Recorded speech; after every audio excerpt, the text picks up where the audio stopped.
सच्चिदानंद सद्गुरु साईनाथ महाराज की जय। ओम साई राम। मित्रों, आज का ब्लॉग आप सभी लोगों के लिए विशेष लाभकारी और कल्याणकारी है, क्योंकि आज के ब्लॉग में हम आपको बता रहे हैं साईं बाबा का एक दिव्य उपाय जो आपके घर में बाधाएं आपके शुभ कार्य के समय आ जाती हैं बिन बुलाए मेहमान की तरह।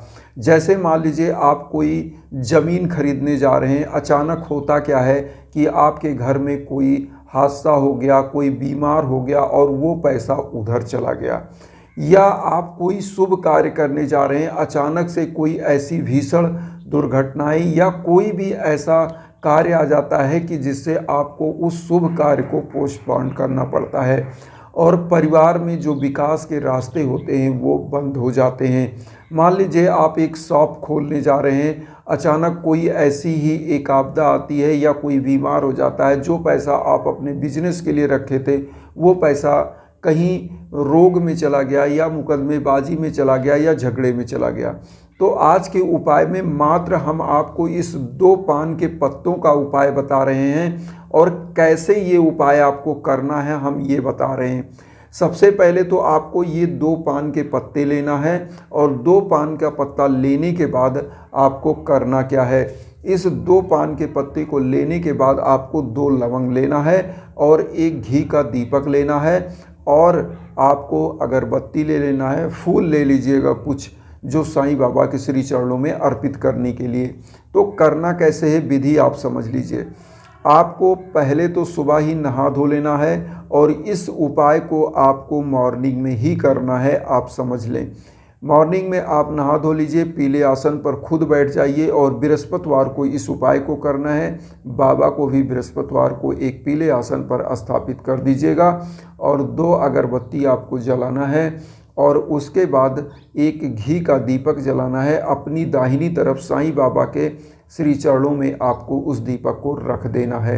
रखने के बाद आपको ओम सर्व मंगल कराय नमः मंत्र का जाप करना है। ओम सर्व मंगल कराय नमः इस मंत्र को जाप करना है, जो आपके स्क्रीन पर भी चल रहा है। इस मंत्र को आप देख लीजिएगा और इस मंत्र का जाप आपको 108 बार करना है और दोनों पान के पत्ते आपको इस 108 बार मंत्र जाप कर लेने के बाद ओम सर्व मंगल कराय नमः, उसके बाद आपको 2 बार बोलना रहेगा साईं बाबा का 11 वचन।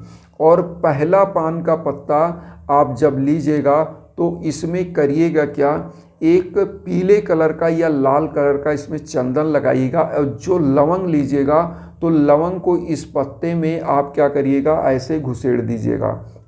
मतलब लवंग को आप इसके अंदर घुसेड़ के और इस पत्ते को ऐसे ही रख दीजिएगा और ऐसे ही हाथ में ले लीजिएगा दाहिने हाथ में और बाबा के श्री चरणों में आपको 11 वचन जो है बाबा का वो एक बार बोल के एक पान का पत्ता, एक बार दोबारा साईं बाबा का 11 वचन बोल के दूसरा पान का पत्ता आपको चढ़ा देना है और दोनों में और आप पीला चंदन या लाल चंदन लगा दीजिएगा और लवंग दोनों में ही इसमें ऐसे ही पत्ते में क्या है कि जैसे मान लीजिए ये लवंग है, आपने क्या किया, पत्ते को फाड़ के, देखिए मैं उंगली से ही दिखा दे रहा हूँ, इस तरह से इस पत्ते के अंदर आप लवंग को घुसेड़ दीजिएगा।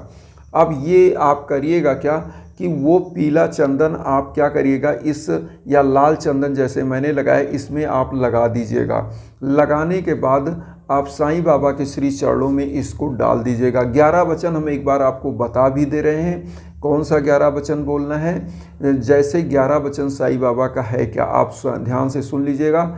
जो शिरडी में आएगा आपद दूर भगाएगा, चढ़े समाज की सीढ़ी पर, पैर तले दुख की पीढ़ी पर, त्याग शरीर चला जाऊंगा, भक्त हित दौड़ा आऊँगा, मन में रखना दृढ़ विश्वास, करे समाधि पूरी आस, मुझे सदा जीवित ही जानो, अनुभव करो सत्य पहचानो, मेरी सरला खाली जाए हो तो कोई मुझे बताए, जैसा भाव रहा जिस जन का वैसा रूप हुआ मेरे मन का, भार तुम्हारा मुझ पर होगा वचन न मेरा झूठा होगा, असहायता लो भरपूर जो मांगा वह नहीं अधूर, मुझ में लीन वचन मन काया उसका ऋण ना कभी चुकाया, धन धन व भक्त अनंत मेरी शर्त लेनन ओम शाय ओम शाय। तो ये मित्रों 11 वचन आपको बोलना है।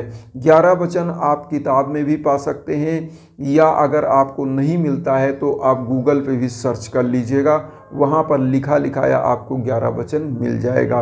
अगर आपके पास किताबें होंगी तो निश्चित रूप से 11 वचन आपको मिल जाएगा। साईं सच्चरित्र में भी पीछे दिया हुआ है और कुछ किताबें जो व्रत वाली होती हैं अगर आपके पास होगी तो उसमें भी दिया हुआ है। अब हमने आपको बताया कि ये पान का पत्ता आपने बाबा के श्री चरणों में अर्पित कर दिया, घी का दीपक जला दिया, अगरबत्ती जला दिया और साईं बाबा की आरती कर ली। अब इस पान को रखना कहाँ है? ये मात्र एक बृहस्पतिवार उपाय का है। और अगर आपके घर में ज़्यादा आपको लगता है कि आपके यहाँ दिक्कतें हैं तो 7 बृहस्पतिवार इस उपाय को आपको करना होगा। करना क्या होगा आपको कि इन पान के पत्तों को जो आपने साईं बाबा के श्री चरणों में अर्पित किया, लवंग सहित आप क्या करिएगा, दोनों पान के पत्तों को उठा लीजिएगा।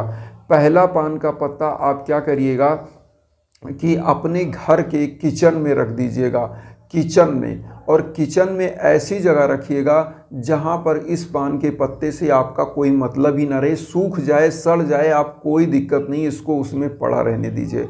और दूसरा पान का पत्ता आप क्या करिएगा, इसको एक पीले कपड़े में बांध करके और मेन दरवाजे पर बांध दीजिएगा। अब आप समझेंगे कि क्यों ये किचन में रखा गया और क्यों आपके सामने रखा गया।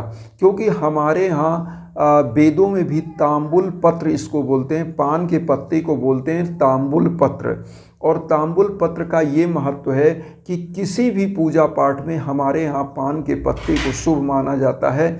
पान का पत्ता शुभ तो माना ही जाता था, लेकिन पान के पत्ते को उस समय देवताओं का जो है आहार भी माना जाता था। ऐसी मान्यता है कि पान का पत्ता जो है कई रोगों और व्याधियों को भी दूर करता था। और पान का पत्ता लक्ष्मी जी के आगमन के लिए बहुत ही ज़बरदस्त शुभ माना जाता है। जिन घरों में पान के पत्ते को पूजा कक्ष में रखा जाता है वहाँ पर ये मान्यता है कि लक्ष्मी जी का साक्षात वास होता है। इसलिए पान के पत्ते को आपको गेट पे बांधना चाहिए और पूजा कक्ष में भी अगर आप रख सकें तो वहाँ भी रखना चाहिए, लेकिन मेन आपको रखना है किचन में और गेट पर बांधना है। उन दोनों पान के पत्तों को जो आपने बाबा के श्री चरणों में चढ़ाया, तो जैसा कि मैंने बताया कि आपको इसको एक किचन में रखना है और एक मेन गेट पर बांधना है। तो क्यों बांधना है आप इसका जान लीजिए कि क्यों बांधना है और इससे क्या लाभ होगा।